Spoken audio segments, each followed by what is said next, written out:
All right, so it's going to take a little bit here to get people on board, so we're going to wait. I'm going to also share this on Facebook.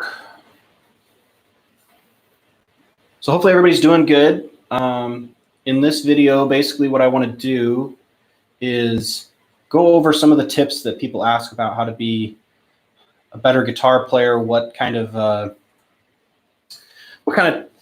things that I do to implement my workouts that I do in the mornings or when I'm doing this stuff, and then also just other things too that we can do to get better at the guitar. So just give me 1 second.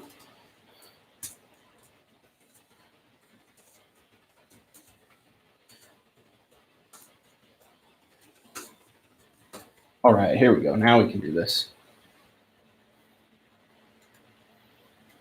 Okay, so a couple things in this video. The first thing is yesterday I tried to go live and it was going okay, but something happened with the audio. So hopefully that doesn't happen today and I can keep going for as long as we need to. The other thing is we're going to go over, obviously, the tips about being a better guitar player, how to improve your playing, what to do as a daily routine, all that good stuff.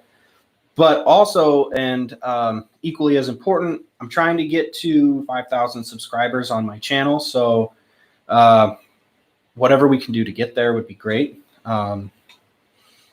Asking questions in the super chat here. So if you want to ask me a question, there's a little button down there to donate to the channel, a little cash symbol there. So if you could donate even $5 or whatever, that would be great. I pretty much would appreciate anything anybody could give. And if you send anything through there, I will, if you want to send me some songs to listen to or some guitar solos to listen to or make a video about, just send them in the chat. And also if you want to, again, donate to the channel, that'd be great. So let's get to it. I'm going to go ahead and close up this door real quick and then we'll get started. So.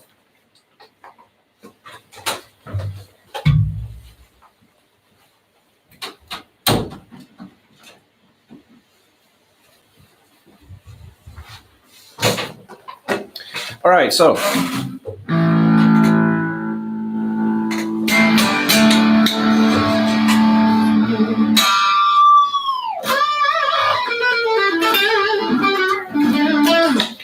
the first thing that you guys want to do, let's say you have like a morning routine that you're trying to get implemented. The number one thing that I see people do is that they will create a morning routine, or it doesn't have to be morning, I guess, a routine to get started to play, whether it's whatever, morning or afternoon. The biggest issue, though, is that they try to stick like way too strict to one strategy, right? So they will only like, I have to start with these warm-ups and I have to start with doing these chords and I have to start with doing, whatever it is that they were told or saw in a YouTube video or whatever. And that's fine, I guess, if you're just beginning and whatever, and you just need to have some structure. A really great way is to start off with some just regular exercises. Just to get the fingers warmed up. Like that. And then also if you're new, you can do some chords just to get those worked out. But let's say that you've been playing for a long time or you've been playing for years and you're, every day you've been doing this and you just want to do something different. The way I look at it is it's more of a mental game at that point. So if you think about the guitar and you go, well, I really want to play, but I swear if I have to do those warm-ups today, I'm going to freak out and I don't even want to play. So in that case, then don't do them, right? Like, go do something else. It seems weird, but you don't have to do the exact same thing in order, because let's say that you had like a riff that you were working on and you're just doing something real simple like that maybe you heard, or you like, hey, this riff sounds pretty sweet. Then I would suggest doing that first. Now keep in mind, it may not sound all that great because you're not as warmed up as you could be, but do that first, so that way you get that excitement about the guitar, right? Like one of my favorite songs to play is like Fox on the Run from Sweet, Fox on the Run, we're screaming, everybody come, go watch it, whatever it is, right? Now, that song is not hard for me to play at all. However, if I think about, oh man, I got to go sit and I got to do all these exercises, and then I got to learn all this stuff. It kind of demotivates me. Sometimes I just want to sit and play and enjoy the instrument, right? And I think that a lot of times we take the enjoyment out of the instrument rather than just keep that progression of excitement, okay? And to stay excited about the guitar is difficult because every day, if you constantly are learning something new over and over and over and over again, then it's like you can't get happy about the guitar because you're doing the exact same thing. And if you dread getting the guitar, then you're not going to want to practice. So, you know, and yes, it's exactly like 2 Minutes to Midnight.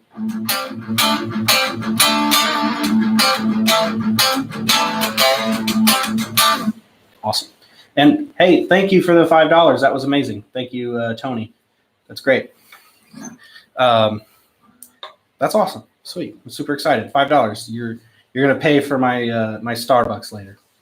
Anyway, so again, if what you need to do is instead of just having your warm-up routines of, you know, chromatic scales, or you're doing your regular scales, something like that, maybe try and find some songs that motivate you, that are easy, that don't take a whole lot. Like you can play them even when your hands aren't warmed up yet. Again, some that I like, or a Kiss, like Detroit Rock City.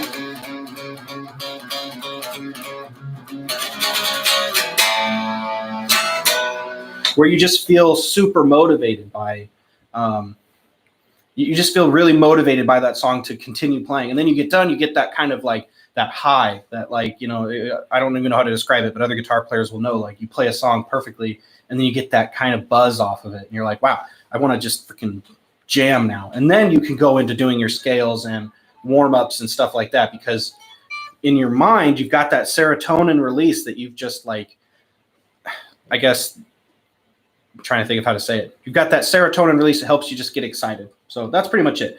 If you're struggling with a warm-up routine, or if you're struggling to practice at all, then you just need to not do them and then do something else, right?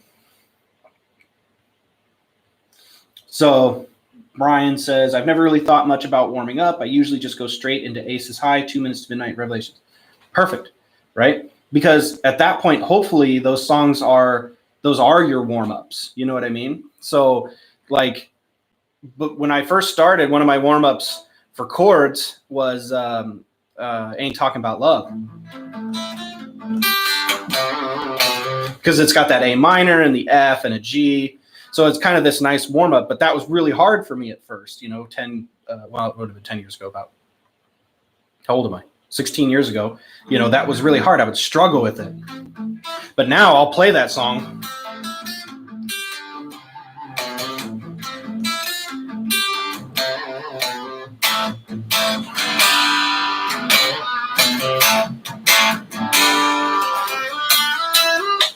And then I'm motivated to play after you. Like, you can't not be motivated after you play Van Halen. Facts. You just can't.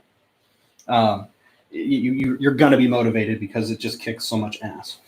And then also, yeah, Iron Maiden as well. You know, Aces High, 2 Minutes to Midnight. Like, those are really great songs that they're difficult if you're just starting out, but they're difficult when you first start out, but eventually they will become your warm-up, I guess, if that makes sense. Your Surfing with the Alien video just went live while you're live. I think that was already up a couple days ago. At least it should have been. All right, so let's say that you are warmed up with like a song and you really like it. What you can do is you can go into some scales and stuff.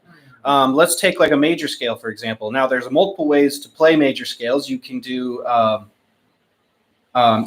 like the traditional way, which is where you kind of do like this almost a cage system style. Oh, I was looking at something. That's my excuse for messing up. Or you can do the 3-note per string.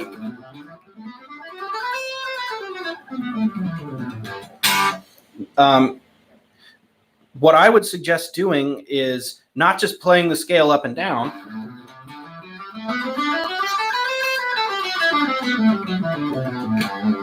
like that, but rather doing patterns with it.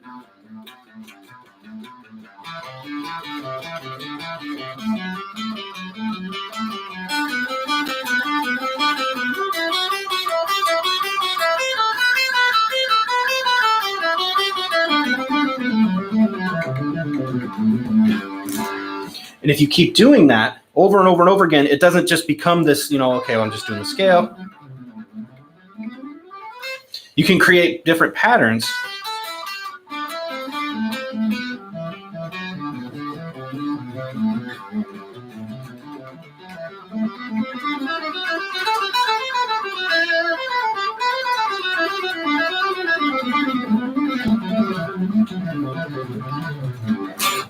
And then if you do that, it's just going to keep it from sounding super like boring of doing scales. Then what you can do is go into like a backing track. There's like hundreds and thousands of them on YouTube. Do it in G major. First step would be to play the G going all the way. And we're just using G for the example, I guess. Listen to it with the backing track, because as that chord progression flows, let's say it's a G, D, E minor, C, like one of the common chord progressions, the 1, 5, 6, 4.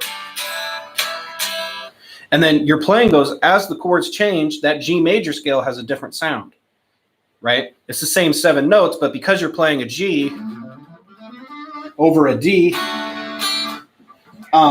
it definitely changes the tone of that whole entire scale. So you play a G,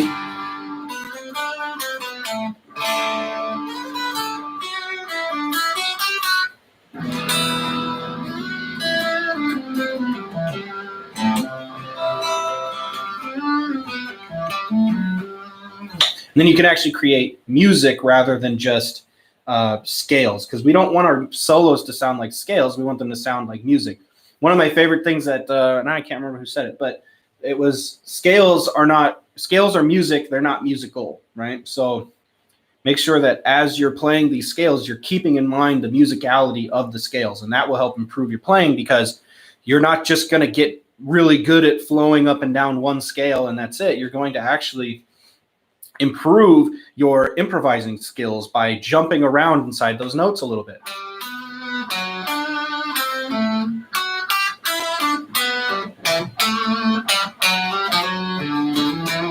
Right?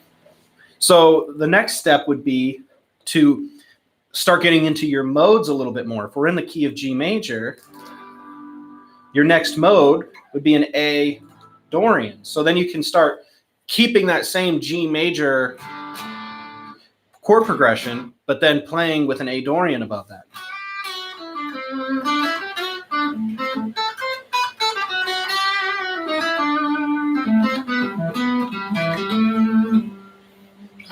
And then you can move on to B Phrygian.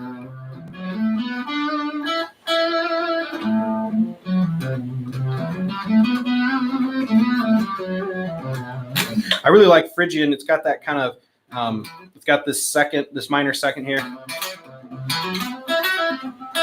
You can do it in the octaves.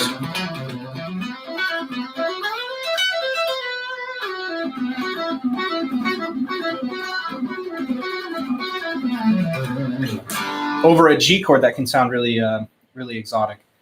Then you can go into, so you've got G Ionian, A Dorian, B Phrygian. Then you can go into C Lydian.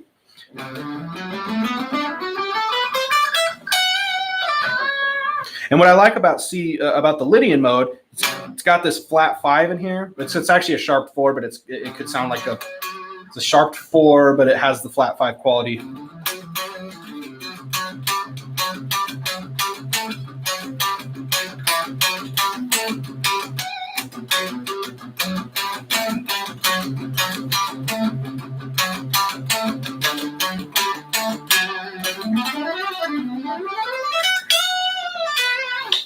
Basically, what you're trying to do is you're trying to not just stay in one zone of the neck, right? So you've got your G Ionian, A Dorian, B Phrygian, C Lydian, Then you're going to get into D mixolydian, which is the 5, right? So it's actually it's like a dominant chord. It's almost like a D7, right? So D7. D7 wants to come back to G. D mixolydian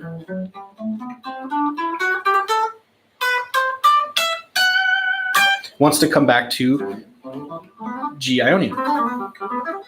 Okay, so that's step 1. Learning your modes. G Ionian, A Dorian, B Phrygian, C Lydian, D mixolydian, and then E Aeolian, which is the relative minor. You could play the pentatonic.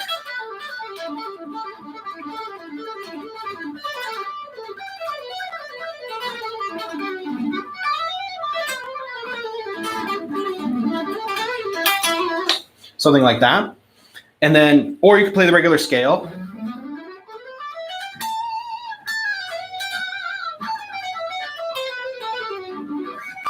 Something like that. And then you have F sharp Locrian.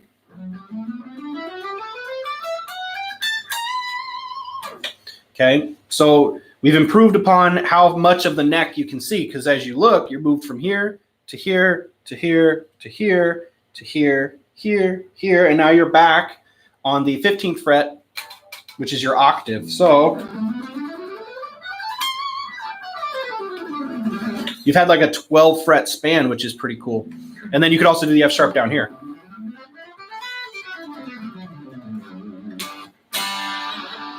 All right, so that's step 1.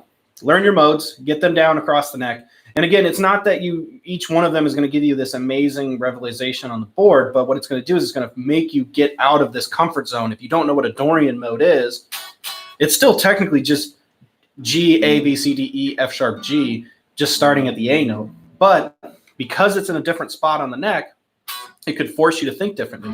And then we can start creating the modes based on pentatonics.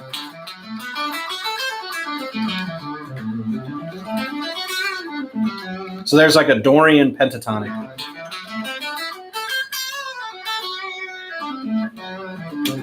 Which is kind of cool. And then each one of them could have their own, really, they could have their own pentatonic sound. Anyway, so the next step would be to think about your arpeggios, okay? So the first step with G is a G major. Okay, that's your root inversion, and then you can go to your first inversion. And then you can go to, I'm going to scooch this down, then you can go to your second inversion. Now these are just the regular arpeggio boxes. We can do more, we can do the octave arpeggios if we want, but for now we're just going to talk about these arpeggios. So you've got a 6 string,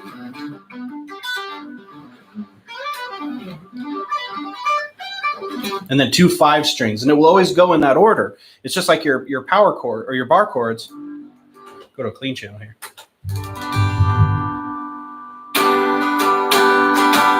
And then this one. And then this one. Okay, those are the areas where those arpeggios are going to exist.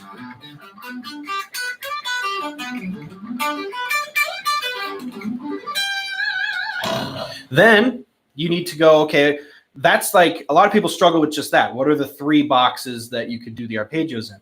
But the next way that we need to go down is we need to get to the A minor next, right? Because it's major, minor, minor, major, major, minor, and then half diminished, right? G major, A minor, B minor, D major, E. Did I skip one? Can't remember now. G major, A minor, B minor, C major, D7, like a D dominant 7, then an E minor, and then an F sharp half diminished back to G. Okay, so you've got just this one box or just this one G major chord.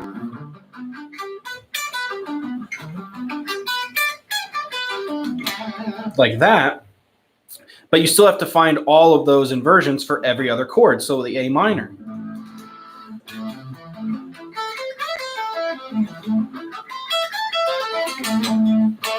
Just like that, okay? Then the B minor.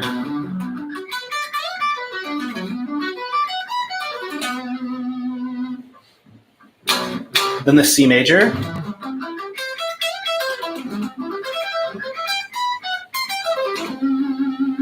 Then the D7, if you wanted to, you could just do a D major for now, and then we'll get to the 7s in a bit.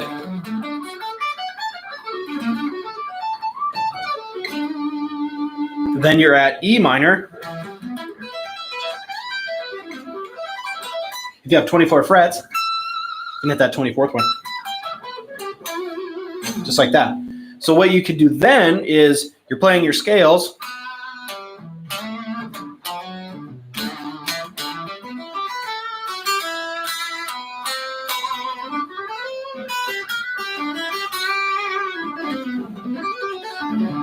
Just like that, right? So you can mix and match the scales with the arpeggios, which is really great.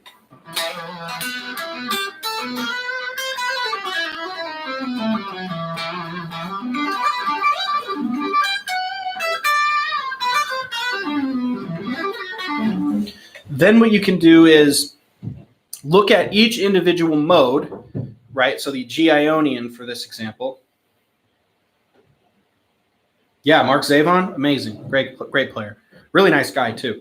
So you're exactly right? You can mode hop a little bit with the arpeggio. So if this mode, the G Ionian,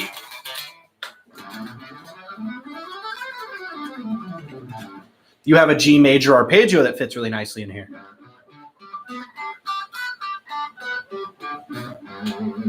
Right? You also have a C. If you drop down here to the A on the 3rd fret, you have a C major, which is part of the progression. And you haven't really left this area yet, which is kind of nice.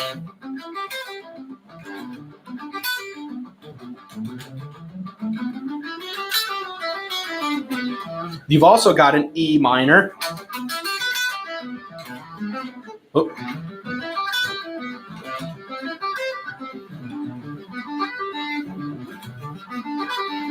You see what I mean? You could get a lot done in one area of the neck, understanding where the modes are, understanding where the arpeggios are, and being able to link the two of them together in each inversion.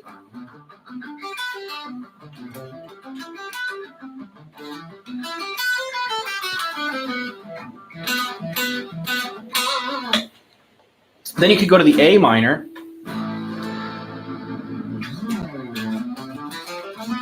And it's actually A Dorian, so.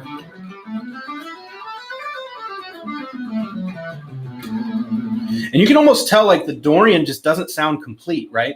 That's how we know that it's a different mode than just the regular minor, because the regular minor has that definitive sound of an ending, but this, it's got that raised 6. It wants to resolve back to that G a little bit more. At least that's how I hear it. So, okay, now you're in A Dorian. You've got an A minor arpeggio you could do. You've also got a D major.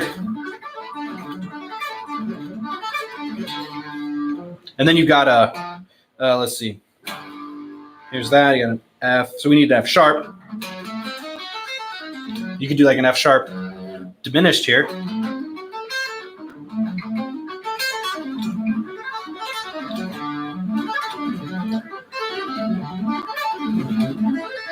Into an A minor. Now, I'm not actually soloing here. I'm just showing you the shape. So if it sounds like crap, I know, because I'm not a big fan of just sweeping up and down for sweep's sake. But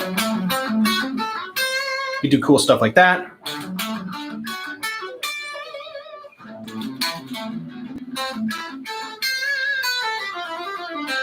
Then you can also get, that wasn't a Dorian, but you can also get into your Dorian mode.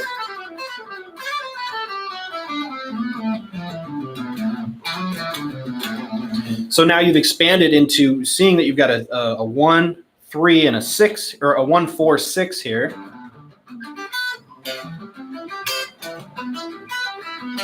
Then you've got a 2 here, the A minor.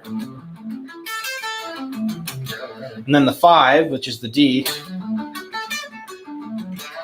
And then the 7. And now we can get to the B minor.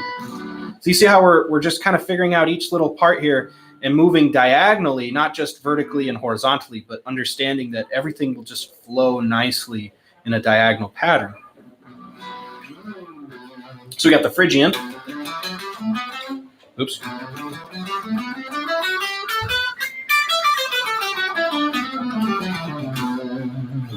the Phrygian pattern there is really cool because you've got the B minor,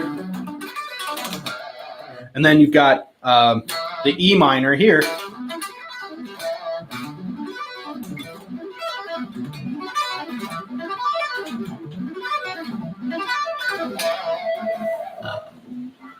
So you can move on and on and on, and I'll probably make another video about that, kind of more in depth. But for this, I just want to talk mainly about how to improve your playing. So the best way to improve that is to get your modes down, move them all across the neck, and then you have to do it in every key, right? It can't just be in G. It has to be now go to A major and then go to B major, C major, all the major keys. Understand what their progression is, right? So if you're in C, the progression for C major is C, D, E, F, G, A, B, C. You got C major, D minor, E minor, F major, G major, A minor, B half diminished, and then C. I think that a lot of times you got two different kinds of guitar players, right? You've got the guys that only want to do theory, and then you've got the guys that don't want to mess with theory at all. And I think that you actually need a little bit of both, right? Like it can't just be one or the other. It has to be that you can learn how to combine all of them into one cohesive thought on the guitar. You know what I mean? Hopefully that makes sense. I don't know. But it's if you don't know theory at all, then you're just winging it. And if you're just winging it, then you're going to end up playing the same stuff over and over and over again. Yes, theory plus feel equals completeness, for sure. That's how I look at it, because there are times when I'll just want to jam, right? I just want to hit some notes, but then you'll notice that some of them just don't sound quite right. And then if you can't answer why they don't sound right, then I think you've missed the boat. And because another thing that I think about a lot is not just do the notes sound right, but technically each one of the 12 notes in and of themselves are correct. It's just which ones feel more satisfying, right? Because if you had all 12 notes in your solo, you're just building a whole lot of tension, in my opinion. It's a lot of tension. It's a lot of basically delaying the inevitable by having every single one of those 12 notes, right? So, for example, let's go here to, like, if I went to this B note on the B string, 3rd fret, a D, and then I want to get to the D up here, an octave higher, right? If I wanted zero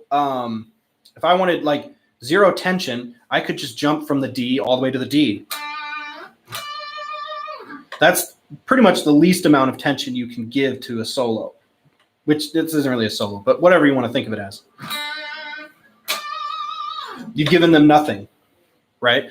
What you can do to add a little bit of tension is to add maybe one note. So maybe we'll add this C note right here.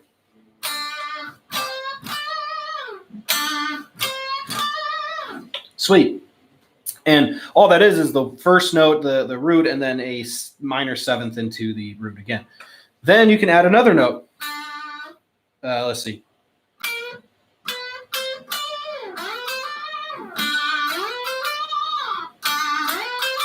You're adding one extra note down here that adds just that one extra delay of the inevitable. Then you can start adding other notes from the scale.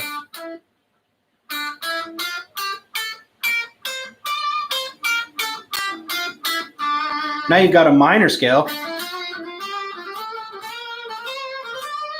And you're just building, you have seven points of, how do I want to look at it? Like 7 points of tension, okay? But if you add the flat 5, maybe. I messed up that one note.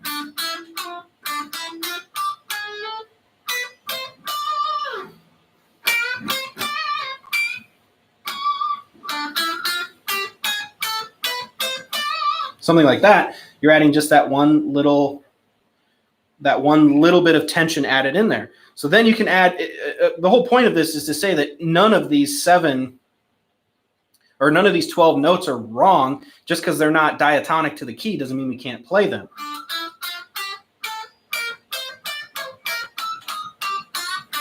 just there, each one of them has their own little tension sounding thing. So if you really wanted to add tension, you would go one note at a time. So just to get from your one note to the next octave, I've added a whole bunch of tension in there. So keep that in mind. None of the notes are wrong. If you're playing in B minor,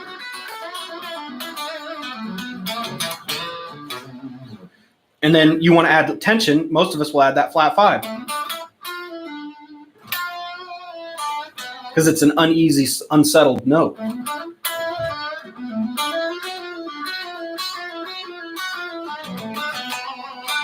Right? So if you add more of those chromatic tones, you're adding even more tension.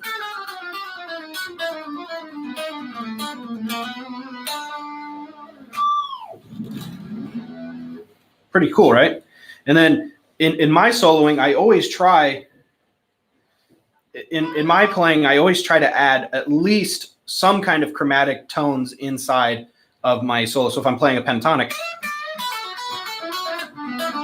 I always try to maybe add like a,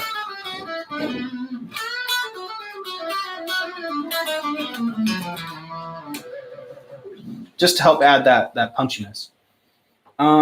So tips on alternate picking. Greetings from India. Hey, thanks, man. If you want to support the channel, I don't know if you have yet, but hit that subscribe button. And also in the super chat there, if you could maybe donate to the channel as well, I'd be really appreciative of that. Thank you. So alternate picking. Alternate picking, I don't actually do alternate picking all that much. I do more hybrid picking. And the reason why is I like the way it pushes me into the next string. You've got guys like Frank Gambale that are like some of the best economy pickers in the world. Hey, thanks for being subscribed, man. Appreciate it, and thank you. So let's say, okay, if we want to talk about alternate picking, let's stick on one string for a second. So the biggest issue that I see, and actually, like I'm kind of going to talk about Van Halen for a minute. He's got that thing where he lifts his pickup and he, really like that. I can't do it. I've never been able to. I never really tried to. So that's fine. He's amazing, and I'm not. So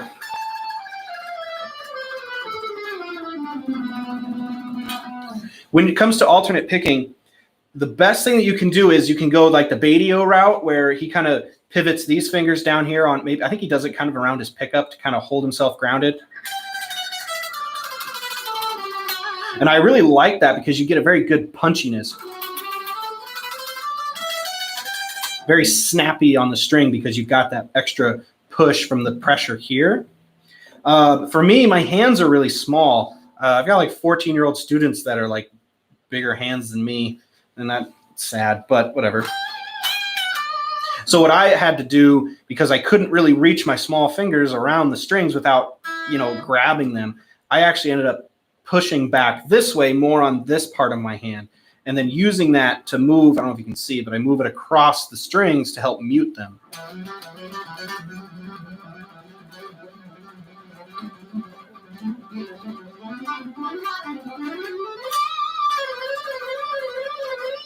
The biggest problem that I had when I started doing alternate picking was I was really engaging my elbow, which is not smart. This is like, 15 years ago. I would like, just because I wanted to be fast, so then I'd like flex and like, get this harshness on my elbow that I really just, in the long run, just hurts you way too much. You want to really relax the shoulder and relax your elbow. And this is just they talk about it in weightlifting where like your hands they're just the grip. They're not there to help you with the strength, right? The strength comes from whatever muscle you're moving, your chest or your back or your biceps, right? Your hands just gripping the weight harder doesn't do anything. Same thing with the pick and same thing with your elbow. All of the motion is coming from here, right? And if you tighten everything else up, you're going to get gassed really easily. And then also, it's not going to sound as fluid as you want, and you can't go as long. So you can see I have this pivoted back here. You can pivot here, you can pivot here, but it's nice to have just a stationary point, like a focal point that keeps you intact.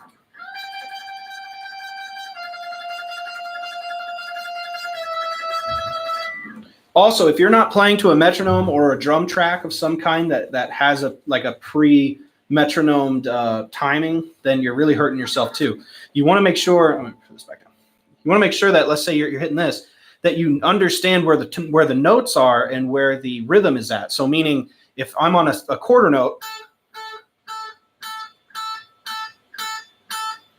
then when you go to eighth notes, you need to be able to implement that eighth note with it still being an exact slice of time, not just,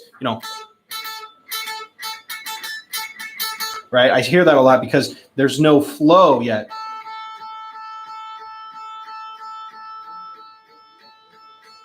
Now, I'm kind of exaggerating my motion. I would never really be that wide of a picker.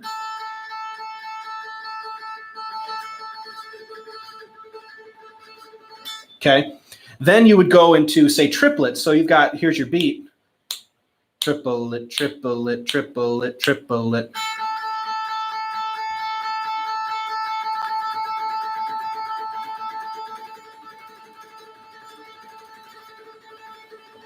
Just like that. Then you would go into 16th notes, which is the 1E and a 2E and a 3E and a 4E and a. And make sure that you're accenting the 1 on each one of those so that way you know exactly when that pulse is.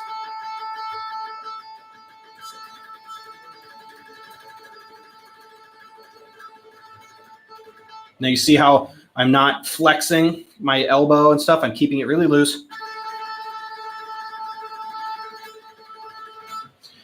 Okay. Then you can, if you really wanted to, you could go into some more difficult ones like 5, 1, 2, 3, 4, 5, 1, 2, 3, 4, 5, 1, 2, 3, 4, 5, 1, 2, 3, 4,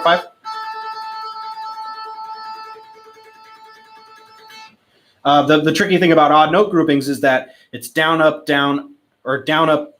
Let's say like if it's a triplet, down, up, down, up, down, up, down, up, down, up, down, up, down, up, down, up, down, up, right? So you have to get used to being able to pick and strike on the upstroke. Down, up, down, up, down, up.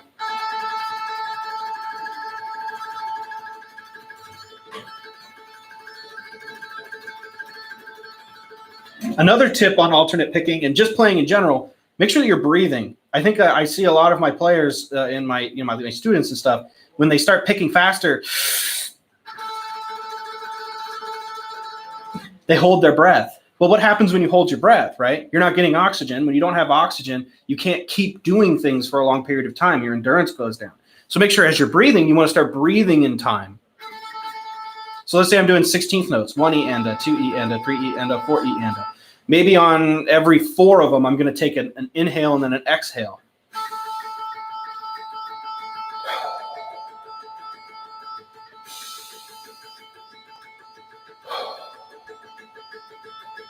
You'll find that it actually helps calm you down and you can go for a lot longer. Now, of course, if you're going really fast,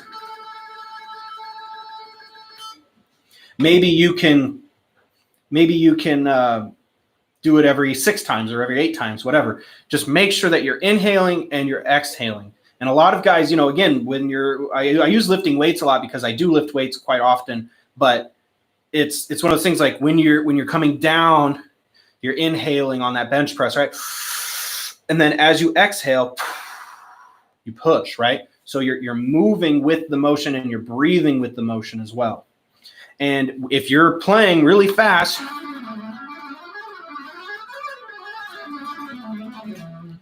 and you're, oh my God, I can't breathe. Well, you're doing it wrong. So make sure you slow down the breathing and you get in time. 1E and a, 2E and a, so maybe, or 1 and a, 2 and a, 3 and a, 4 and a.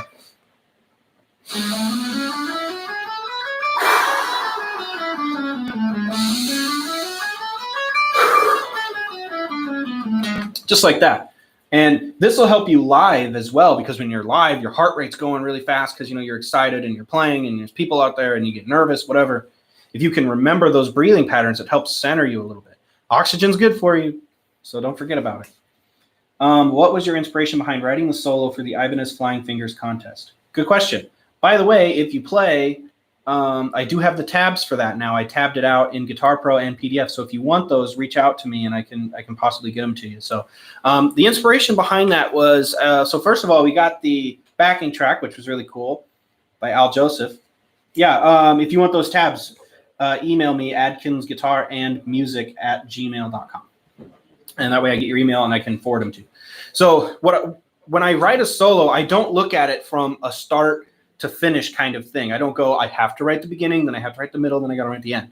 Sometimes a lot of things just keep popping up. You know what I mean? Like, one thing at the end might pop up and that's amazing. One thing in the middle might pop up and then I'm inspired by that to write the beginning. And you can't just sit down and say, I'm going to write this solo from start to finish. You know what I mean? You have to let it flow a little bit and maybe start the song off or start the backing track off at the beginning and then progress forward. But, just keep ideas there and be like, I may come back and change that, but it's getting me into this new flow. And then you find a style or you find like a lick that happens that, you go, hey, I really like that. And that's going to stay. You pinpoint it. Hey, Brian, thanks for that. I appreciate it, man. Hopefully I've helped answer questions and hopefully it was a good watch. So thank you for tuning in. If anybody else wants to donate to the channel, that'd be amazing. I really appreciate it. Anyway, so what happened was I got the track and I didn't really have anything in mind. I was just keeping an open mind about everything that could happen. And then I kind of did this thing. It was something like that. I was creating a melody and then I went, I actually kind of like that, but how do I take it a little bit better for guitar, right? So how do we improve on what we can already do? I wanted that, but then I was like, well, it's not really part of the competition. We want some shreddiness, right? So then what I did was I added this little chromatic thing. And I kind of just, again, I have those four things that I add in my playing: modes, arpeggios, modes, pentatonic, and chromatics, right? Those are the four main things I throw in. And then I went, and then I still just didn't quite like it enough. So I'm not a huge like tapper,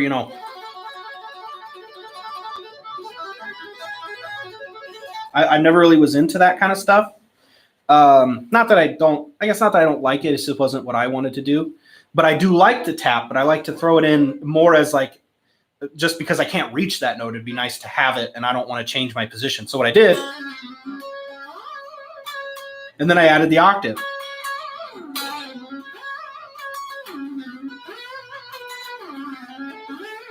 Now keep in mind, I'm still doing a melodic phrase. I'm not just playing a bunch of random notes. I'm keeping a scale here.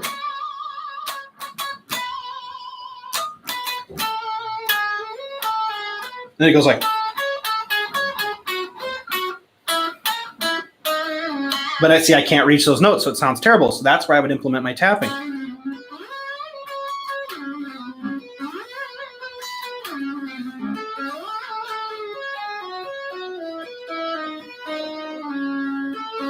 Or right there.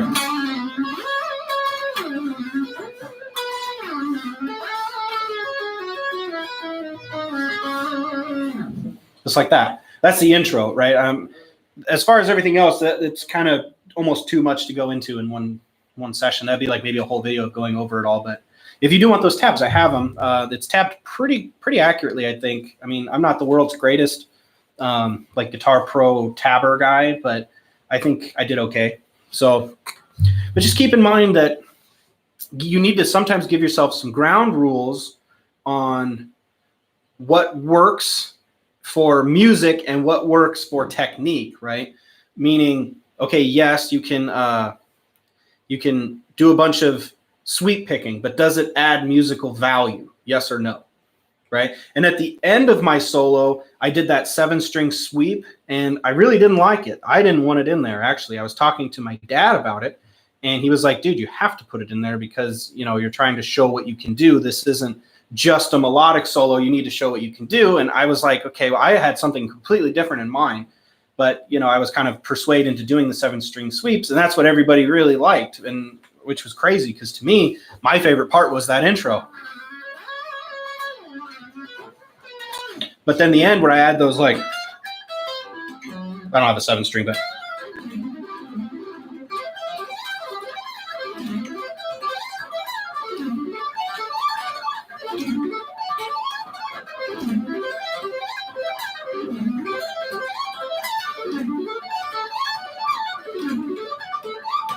something like that, but with 7 strings.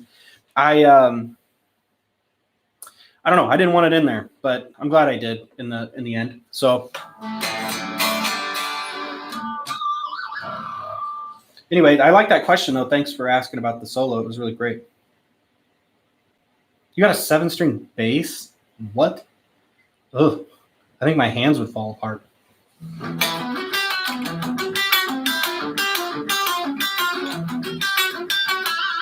So anyway, I don't really have much else, but is there any questions that anybody has? Definitely leave them in the super chat thing there. And thanks to Tony and Brian for throwing $5 my way. I really appreciate that, guys. Like, $5 is $5, but it's really cool to have the support from everybody. Again, the big thing with this channel is that I would like to get to 5,000 by the end of the year. 5,000 subscribers. And that would help increase my watch time, help increase all that stuff, and just help support the channel. Right now I'm at my studio for the business that I run, Adkins Guitar and Music, and anything. I'm trying to find every way I can to help pay the bills and make sure that we keep this stuff open for all the guitar players. I think we're coming up on, I want to say like 150 students here that take lessons every week. So, we got Steve and Getty. Steve teaches guitar, bass. Getty teaches drums. I teach guitar. But anything that I can think of to, keep doing what I love to do and help inspire people to get better at their instruments, because that's really what it's about, right? Like if you have a gift of anything, right? Like Steve's really gifted at guitar playing and actually fixing guitars as well. He's really great at. And then Getty, he has such an amazing gift at drums and just being like, he just has an ear. I don't know what it is about him, but when we play together, he can hear wrong notes, and he's like, he can hear that tone, and he's the drummer. Like most drummers, they just bash stuff, but he just has like a really good idea about what should sound right and what doesn't sound right. And I really appreciate that. And then to be able to give that to, the kids that are here and even the adults that are here, like, man, it's crazy because like you at first you think that nobody cares, and then you show somebody even just how to play their first song, and then they just light up, and it's just amazing how incredible music is. Yeah, I remember that, Brian. That was really cool. The YMCA kind of dropped the ball there, and I could talk more about that later, but it's gone a long way, and it's really nice that we get to do it. I'm always tired, but in a good way.